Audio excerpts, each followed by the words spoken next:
Well, hello, hello, hello. How are you doing, everyone? Welcome to 2025. We made it. It's all uphill from here in a good way. Lots of good stuff going on. I am so excited. Thank you, everyone, for being here. Welcome to the Impact Tribe podcast. This is where we meet, greet, and learn about leaders who are positively impacting the world. I think we all need more of that. I'm your host, Ashley Bright. We are streaming on LinkedIn, YouTube, and Facebook. And before we jump into my amazing guest to kick off the new year, I just wanted to say a huge thank you to everybody that has been participating for the last 6 months or so, 7 months. We are officially, Frank is going to be, I've already given it away. Frank, our guest, is going to be guest number 20. This is episode 20. So I have made it to 20, and that's very exciting. So thank you, everyone who has supported us and been here along the way. Really, really appreciate you and appreciate your energy. And I want to give a big shout out to our sponsor, who is Opus Clip. If you do not know about Opus Clip, check them out. They are amazing because they allow you to very easily turn long-form video, such as what we're doing here, into small bite-size shorts that you can share. It does the captioning and transcribing and all that good stuff super seamlessly. So I cannot recommend it enough. And if you are interested, there is a discount code there to get 30% off. All right, so with that, no further ado, I want to jump into my guest today. I am excited to welcome who I refer to as the OG community builder, the one, the only, Frank Vidal. So let me get him up onto the stage and get rid of that and put that up. There's Frank. Yay! Frank is doing dance. Frank is outside. I love it. He's doing the full mobile version of this. I don't think I've had a guest with mobile. And so thank you, Frank, for breaking the mold, doing new things. For those of you that do not know, Frank is the development manager at Tohono Chul Park and the founder and host of TucsonThrive, which is a weekly virtual mastermind for the movers and shakers in our community. So, Frank, thank you so much for being here, my friend. Of course, I'm happy to be here. And yes, in Frank fashion, I had to switch things up, go mobile and be out in nature. So, well, and I love it though that you're being consistent with the winter coat, because we all know that you have a uniform. It's true. People don't recognize me if I don't have this on. Well, how have you been, my friend? I know we're kind of at the beginning of the new year. There was a lot going on last year. How are you feeling? What's going on? Tell us everything. Yeah, well, there's a lot going on. The big, announcement that we can talk about if you want is this TucsonThrive in-person event that we are going to be doing in late January. And I think there's, a lot of excitement. I've had some people reach out saying that they're super excited. They're looking forward to it. They love the outdoor. So it's 100% outdoors. So I think it's going to be pretty unique. Yeah. We're going to kick things off with like a nature walk that's guided by one of our docents. And then we'll do a discussion, and then we'll do a little mini LinkedIn workshop. So I think it's going to be a lot of fun. Awesome. Well, that's exciting. I'd heard a little bit of hint of this and when we talked a few weeks back, but I'm excited that it's happening. You are, as I said, the OG community builder. You're bringing people together, and I love that. Yeah, man, that's what it's all about. So I see PK. What's up? Good to see you. Manny, good to see you. Terry. Wow, all these people jumping in. Hey there, PK. How are you doing? Thank you for joining us. And Manny and everybody else is out there. From my view, I can't see who's where and what's going on, but I appreciate you being here. So why don't we jump in, Frank? I know a lot about you, but some of our viewers may not, and I think that is a real shame. So why don't you tell us a little bit about what you do in your sort of day job capacity, as well as what you do for the community through the TucsonThrive events. Yeah.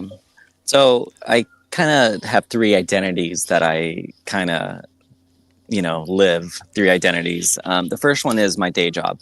So I am the development manager at Tohono Chul Park. And essentially, that is a fancy way of saying that I raise all of the money. And so major donors, events, memberships, tributes and memorials, grants, corporate sponsorships, and a few other things. It's all about community in that role, building relationships, getting people to see and believe the mission that we're living out here at Tohono Chul. And so that's my identity that I think that I have. My second one is my LinkedIn coaching and ghostwriting identity. And I would say that's kind of how a lot of people know me by, just by nature of being on LinkedIn and active, building community, engaging, and just connecting people. So that's my second identity. And my third is my TucsonThrive, which is a little bit of a combination of everything. And, it's a 60-minute program. The first half of the program, we do a group discussion, which I always love the group discussions. They're so fun.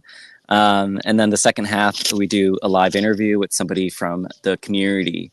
Now, as you know, and many people listening perhaps know, TucsonThrive is not your typical community group. First of all, it's 100% free, and it's public and it's virtual. And so, this part of our mission is to reduce all barriers of entry for people to connect. And so there's no membership fees. There's no driving across town, spending money on gas, spending money on childcare, spending money on food, on alcohol, on tickets, whatever. So that's a big part of the identity of TucsonThrive. Yes. And I love that. I know we've talked in the past about you want this to be a very welcoming, inclusive environment, but at the same time, providing it some level of structure so that we're using that 60 minutes effectively. And I know it's always been evolving. Every episode, you're kind of trying a few new things and tweaking and adjusting. And that's another thing I've always appreciated about you. And I've noticed that in the way you engage on LinkedIn. You're always sort of optimizing and adjusting and trying something new. And what if we send this as a message instead of a post? And I think you are living what you are teaching in terms of being a LinkedIn. What would you say you are? Are you an expert? Are you a guru? Are you a user? Are you I'm not your guru. Not your guru. I just call myself a coach and ghostwriter. It's interesting. I kind of struggle between the word trainer because I feel like that's pretty common in that space. And the reason why I landed on coach is because a trainer teaches you to do something and then expects you to go and do it. And what I've realized, especially with LinkedIn, is it's easy, but it's the easy things that people don't do because they don't believe that they believe it should be hard. And so that's why I kind of gravitated towards the coach identity, because I'm not just teaching you and you're doing it. I'm not expecting you to do it by yourself. We're doing it together, and you're checking in with me and I'm checking back in with you and I'm holding you accountable. And as you said, it is a lot of easy things, but it's, I think a lot of people just don't know. They aren't sure how to do it, or they just don't follow through enough to see the result. I know very early on, you and I chatted, I was having some frustrations and you pointed out that you do X, Y, and Z. And so that undermines the post you made that morning. And they were really simple insights, but it helped me really understand that, I think there's this misnomer with social media that you should be, posting constantly and posting, all this different stuff. And depending on the platform and depending on who you are and how you want to engage, that I saw this the other day. I think I mentioned this to you. I saw it said, posting on social media 5 days a week is not a strategy. And it resonated because I was like, I guess that's maybe my strategy. So I maybe want to reevaluate. It really is the little small details. I'll give you an example. So a lot of times when I see a good post and I'm like, wow, this person put some time into this. Maybe it's a great photo. They're pouring their heart out. Maybe they're talking about a career promotion or something. And this just happened, and it's happening a lot lately. They're getting reactions, they're getting a couple comments, but they never comment back. And I'm thinking to myself, okay, like these people are wanting to talk with you. Like, obviously they put themselves out there publicly and you're not responding. And so what I do, and when I see that happening is, and it's happened like 10 times this week, is I actually send them the post. And then instead of leaving a comment, because I know they're not going to respond, I go and DM them what the comment is. And they can't ignore me as easy that way. So it's just these little tips and tricks, of putting yourself in front of them.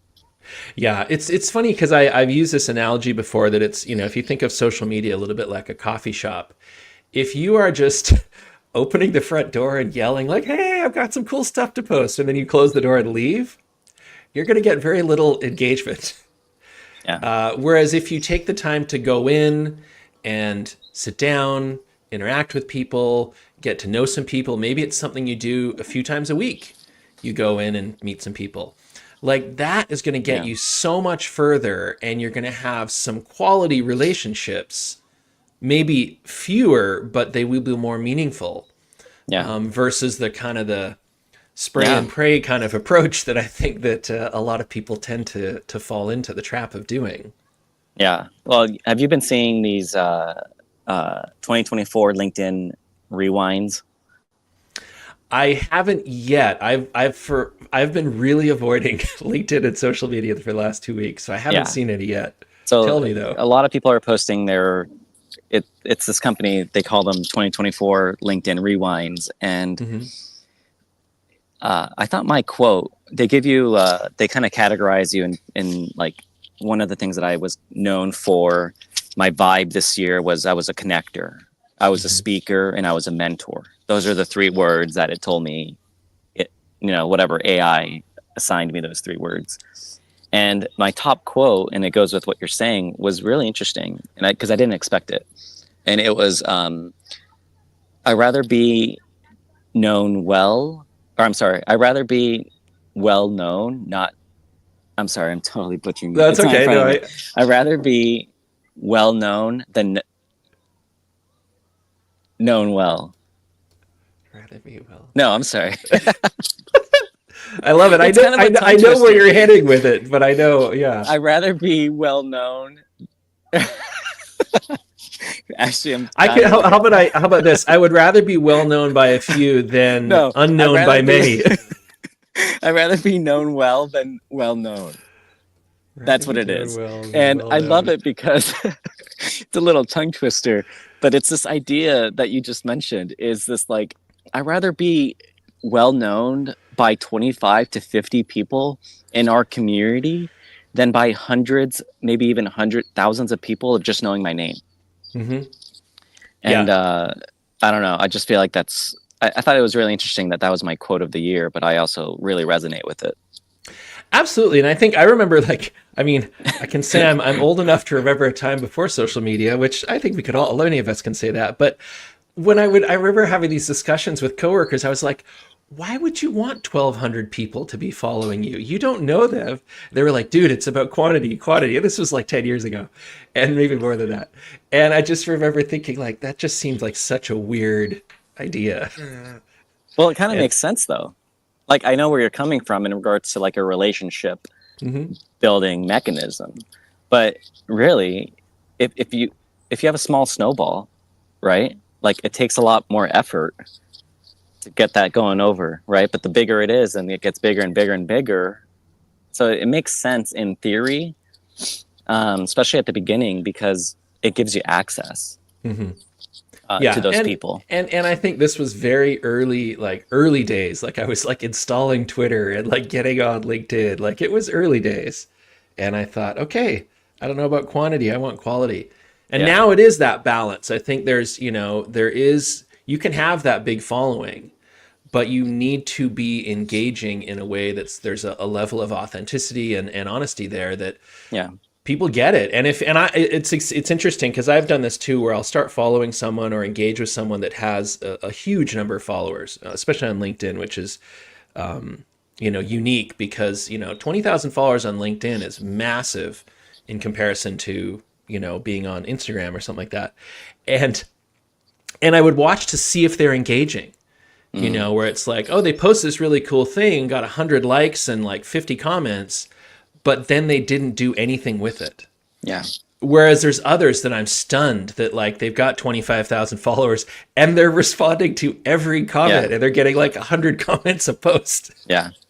Well, I'll give you a good example. I mean, I think I have like, I don't know, 7,800 followers or something like that. So I posted yesterday morning, 9 a.m. So it's been a little over 24 hours.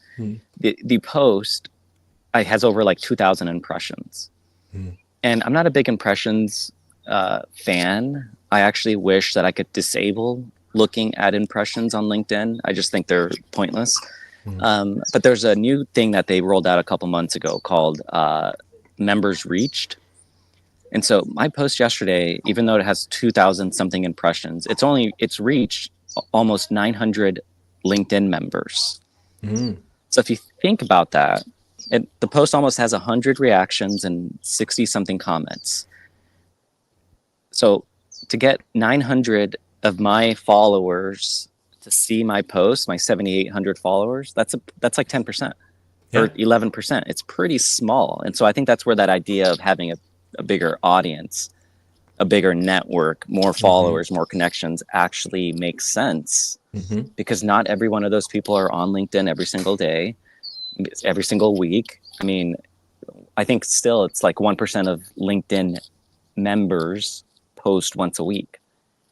1%. And that's pretty low. Definitely. And so going back to what you were saying, 100 reactions out of the 900, that's like what, 10%, 11% reaction response or reaction ratio, which I actually think is pretty high. Yep. Like back in the day, maybe when I had 5,000 followers, like I'd be happy if I can get like 2.5 to 5%. So go ahead.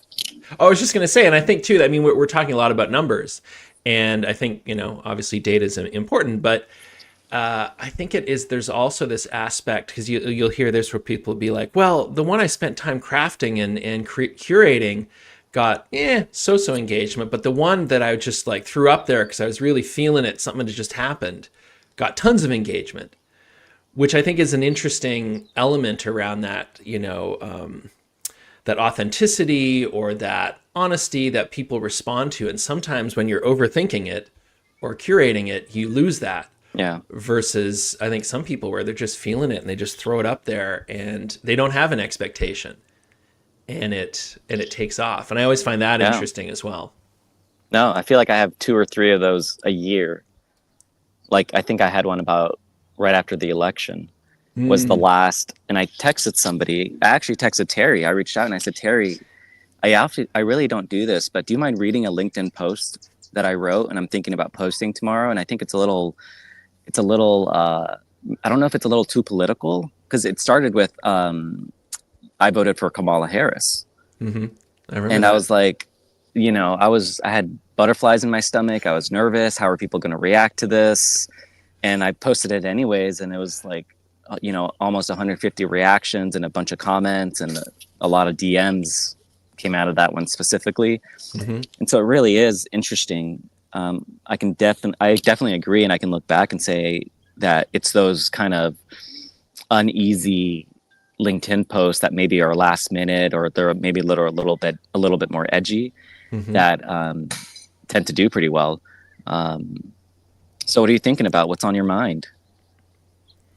Is that a question for me? Yeah. Well, actually, no. I'm curious because we've talked a lot about what you're up to now, and community, whether you're talking LinkedIn or in person, is obviously at the heart of who you are and the way you engage with the world. I'm curious, kind of where did that come from? Have you always been sort of a community builder when you were younger, or what was the influences that kind of brought that into your professional life? Yeah. I mean, it's interesting because I can think back to growing up and being like I want to belong. Mm-hmm. And so like, how can I create a community so I can belong and be around people that are interested in the same things? And honestly, up until I found LinkedIn, it was really hard for me to find that. Mm-hmm. You know, if we're going to stick to the social media side of things, I mean, I can't post what I'm posting on LinkedIn, on Instagram, or on Facebook, or on any other platform. Like, I just don't think it would resonate as much, Mm-hmm. not in the way that I deliver it. Now, if I was doing video or something else, then maybe. But yeah, no, I've always wanted to be a part of community, and I just never could find the right match until Tucson Thrive, I would say. But you know, there's a lot of other good organizations in town that obviously gave me that springboard Mm-hmm. of community, of a sense of belonging. So I mean, it is out there. I just couldn't find what I wanted exactly. And you know this, it's a intellectual mind growth mindset type of group. And the older I get, the harder it is to find those people that are willing to be vulnerable and share those types of experiences. Yeah, and I know that you know, we talked a little bit about this in the beginning, but you have really curated kind of what Tucson Thrive is and has become. It's been this sort of ongoing kind of adapting and changing, and I think, you know, it's very conscious effort, or I feel it from you in terms of like, I want this to be valuable, I want this to be accessible, but I also want to have people that want to be here. They aren't just kind of phoning it in. They aren't, you know, this isn't happy hour. There's something more. We're going to learn something. Yeah. And you know, I've had a lot of conversations this year with people about what community means and how you create a community. And a lot of it came down to, in many discussions, this idea of intent. Like, what is your intention with this group? You know, is it sort of to promote your products? Is it self-aggrandizing? Is it, you know, what is it? And I think that coming at it with the right intent, you know, in terms Yeah. of, I'm trying to create something that's valuable. I'm trying to create opportunities to build relationships. I'm trying to have transparent, vulnerable conversations. Like, whatever those intentions are, will manifest in that group and how you show up. And, Yeah. you know, I don't even remember, quite frankly, how I found out about what you were doing, but I remember very quickly I was on a call with you saying, like, you know, tell me about this. I want to learn. I haven't done this before. And it feels like that was a long time ago, but what was that, like March? Yeah. It doesn't feel like, you know, LinkedIn. I mean, to your point about LinkedIn, like, once you found it, I have been on LinkedIn forever, and I feel like I've been showing up and engaging with people differently Yeah. this year than ever before. And I think you are a big part of that, as both sort of modeling that behavior and then engaging in what you're doing. And I think there is something really interesting about LinkedIn as this, I don't know, it's got some interesting guardrails on it in terms of what the expectation is around the community that's there and the way people engage versus TikTok and Instagram Yeah. and others. And I agree. it's a very special place. It is. And I think to piggyback on that, I think that's what makes it so special is so many people have their walls up, they have their guard up. And so if you don't, it's so much easier to stand out. Mm-hmm. And it's so much easier to make a name for yourself. And it's so much easier to get the publicity and the engagement and the community and the relationships because so many people aren't willing to do that and aren't doing that. Yeah. I was just going to pop up this little comment here from PK, which I thought was pretty interesting. Social can feel like a job unless you're building community like Frank does. Making real connections is where the Frank magic happens. I like that, the Frank magic. I can completely resonate with that because I do feel like sort of social media and social media marketing and all those other things, it can feel like it never ends. You're never at a place where you can go, hey, good job, we did it. Yeah. Whereas, and community, I could argue, is the same, but there's something much more fulfilling about that, about those relationships and having that impact. And I can literally dozens of really positive things have come out of from the interactions I've had with the group you created, the community you created. Manny, who I know is chiming in. I mean, Manny is immediately, I met him on the very first call I was on. And the next thing I know, I'm speaking at one of the events he's involved with and meeting tons Yeah. of really interesting people. No, I remember that. I love it. And, to piggyback off what PK's saying is, um, social can feel like a job unless you're building community. I love that because that's kind of why Tucson Thrive's free. Hmm. Like, I don't want to walk into a room full of people and then for them to think, oh my gosh, here's Frank again. He's going to try to get me to purchase a membership to his group. Here he is peddling his group again. That's why it's free. Like, I don't have anything to gain by this other than relationships and connecting people and like learning, growing, and having an experience together.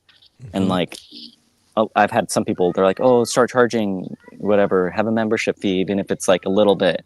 And I'm like, no, because like, I don't want to be associated with money at all.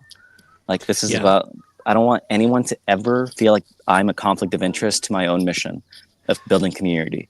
Yeah. So even when Frank reaches out to you through backdoor channels asking you for money, know that his intent is not to raise money. I'm kidding. Frank has never done that.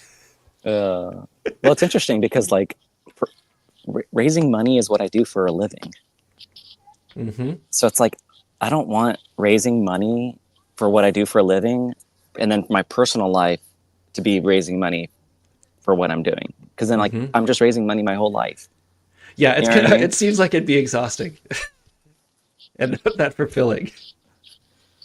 Well, yeah. I mean, if that was all you did, Yeah. I guess is my point. Yeah. Point. Yeah.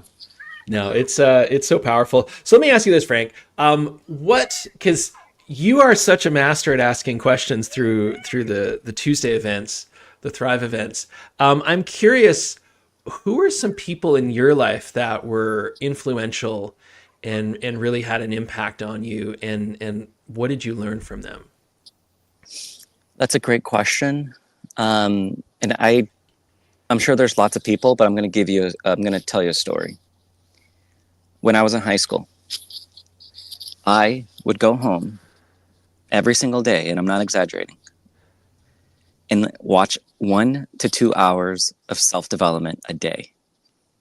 I had a YouTube playlist with Zig Ziglar, Jim Rohn, Les Brown, Tony Robbins, all these motivational speakers. And honestly, like, this may sound cliche or silly or whatever, but like, if it weren't for that habit of doing that every single day, I probably wouldn't be who I am today. Because literally, I brainwashed myself. Yeah. I brainwashed myself to have a growth mindset, to believe what I was hearing over and over and over again. To the point where late into high school, maybe even after high school, I got addicted to multi-level marketing. Now, I didn't get addicted to selling products or selling services or the multi-level marketing business itself. What I got addicted to was going to sales pitches 2 to 3 times a weekend to hear how other people pitched the multi-level marketing company they were in. What was their body language? What did they wear? How did they sell? What words did they use?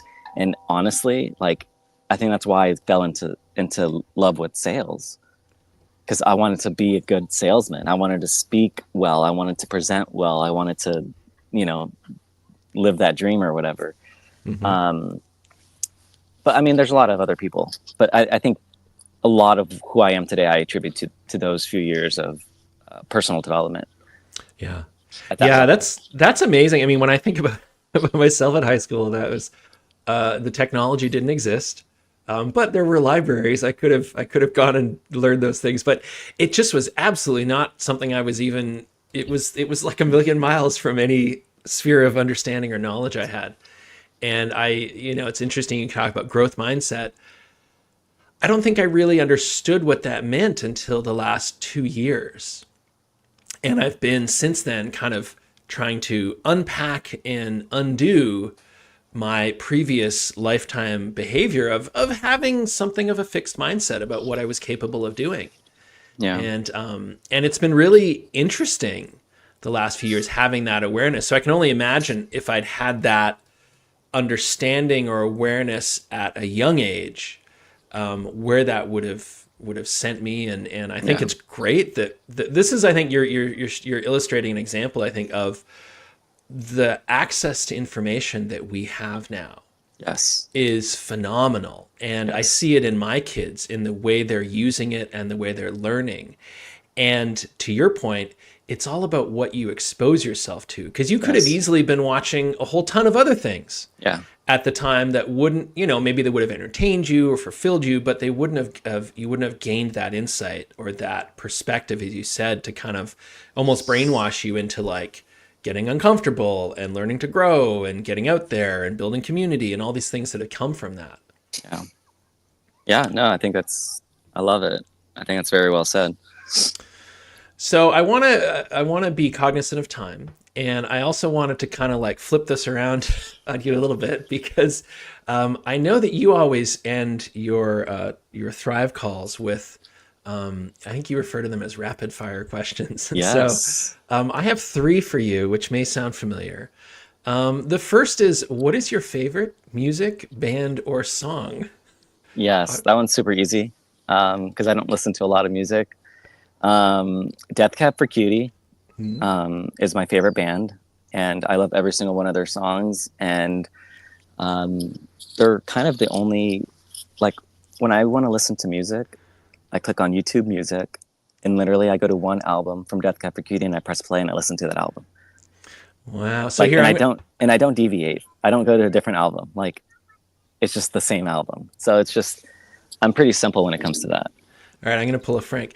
Death Cab for Cutie. I've never heard of them. I'll have to look them up. I joke, for anyone who's on our calls, at least 80% of the time, Frank's never heard of whatever someone's favorite band or music is. It's so true. And if I've heard of them, then I don't recognize the names. Yes. I'm so bad with that. I can relate. I mean, my wife is the big music person. She curates our playlists when we're on road trips. I love all sorts of music, but I couldn't tell you the name of the song or the band in most cases. So I feel you. I learn a lot, though, from all the different people that you asked that question of. So question number 2 in that list. Your favorite series to binge watch? Spartacus. It's an old school. It's an HBO. It's really old, but it's so good. Like every so often I go and like just watch the whole series again. It's kind of like, did you ever see 300? Yes. It's kind of like that type of filming. Like just, and it's so bloody and gruesome and blood splatters everywhere. And like, it's just such a great show. That's great. I've never heard of that series. So there you go. Yeah, but I do love Lord of the Rings, Harry Potter. I love TV. Excellent. And then last of these three Frank questions. If you could have dinner with anyone, alive or dead, who would it be and why? This is a great question. Who would I choose, alive or dead? I feel like there's so many. I feel like Jim Rohn is one of them. You're gonna hate me, but maybe Gary Vee. Oh no, I don't hate. Let's see. Surprisingly, and this one's very controversial, Ty Lopez. Yeah, I don't know. I think those are probably some motivational leadership person. Yeah. Excellent. And then, so I always end with this question. If there's one thing that you could be remembered for, what would it be?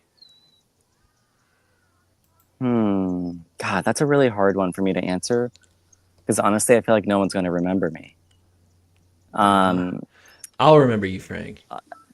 Yeah, you say that now, but you're not going to remember me when you're 80, when you're 90. You just got to stay top of mind. I mean,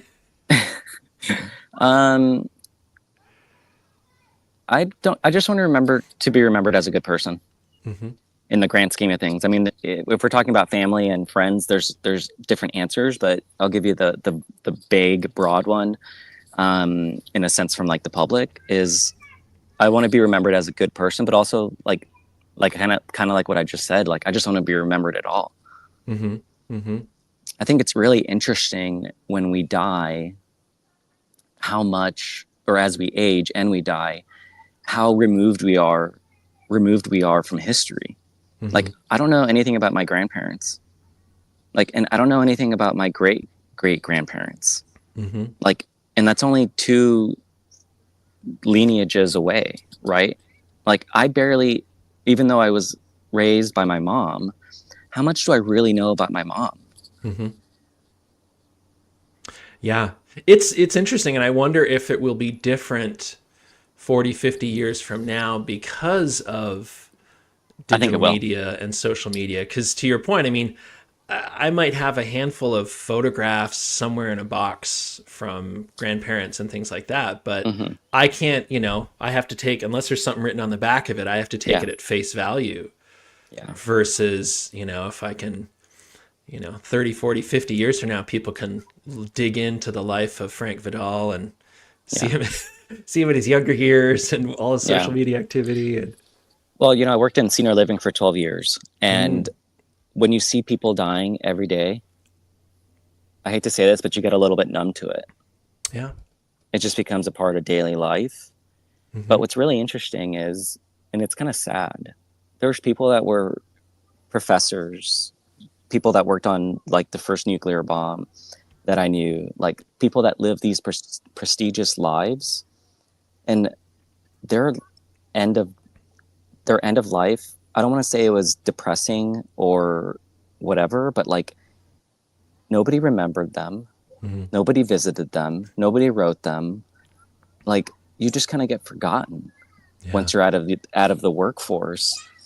And doing that for 12 years made me realize there's only one thing that matters in this life at the end of the day. It's my wife and it's my daughter. Hmm. And that's it. Yeah.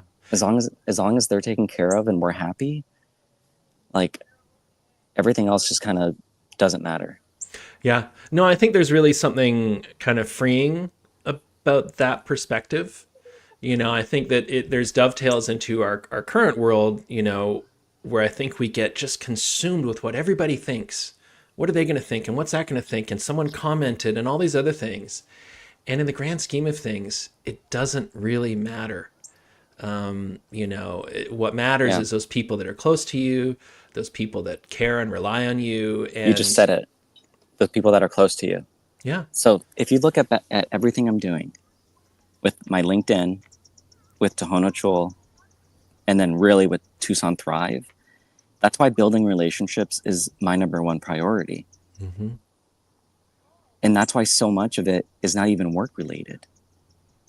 Because I'm hoping that by working together in a professional setting and thriving in that world, we can become friends and thrive outside of work. Yeah. And so it goes back to that intention of like, that's why, I don't know, I would call myself successful in that realm, is because I don't have any other agenda than becoming your friend Hmm. and helping you thrive in life and in work. Hmm. Yeah, and I think in our world with digital technology, a lot of people use it to isolate themselves and go inward. But I think if you can use it to really bridge those gaps, build those relationships, help and support each other in some way, Yeah. it's a completely different world that we can occupy. And I can testify to the fact that like this year, between Tucson Thrive, between Iron Tribe, between like a bunch of different the Outlier Project, a bunch of different communities that I have become part of. My world has expanded, my perspective, my relationships, like personal growth has been substantial Yeah. because I'm connecting with people that are like, oh my God, you're feeling the same anxiety and worry about X that I am, Mm, and I think that's yeah. powerful, to be able Very. to kind of have those moments and go, oh my God, I thought you were X. And now I find out that you're actually a human being and you're struggling with stuff too. Yeah. So powerful. Yeah. So No, for sure. I agree. I love it.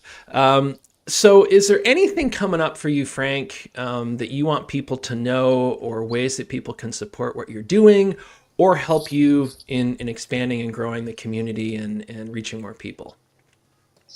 It's very simple for me on this one. Mm-hmm. It's just show up, let people know you're there, get involved, live in community.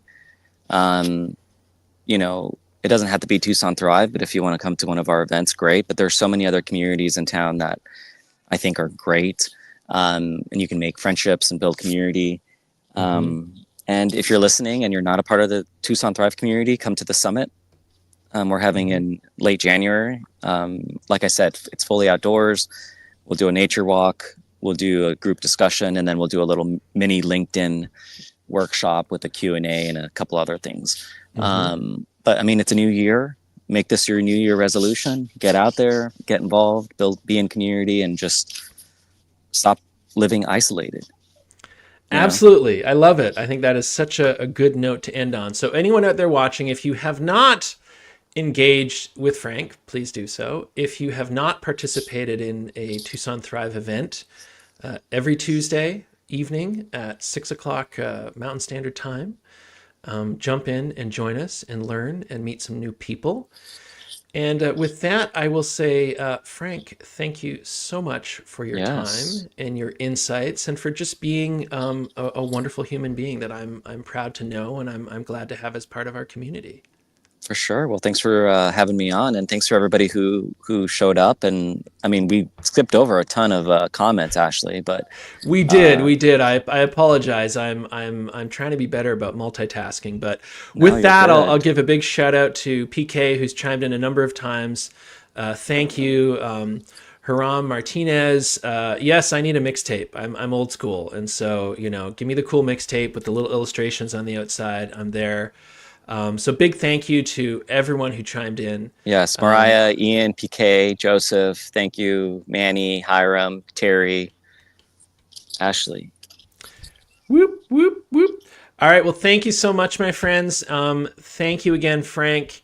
And for those who haven't seen this, it'll be available for replay on LinkedIn and YouTube. And join me for the next Impact podcast on Thursday, January 19th, with my special guest, Carrie Lynn Shaw.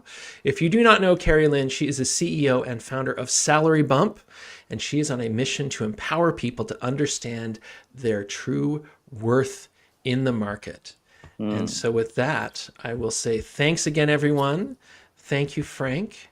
And happy 2025, everyone. Go out there, make some friends, build some community, and have some impact. All right. Cheers, everyone. Cheers.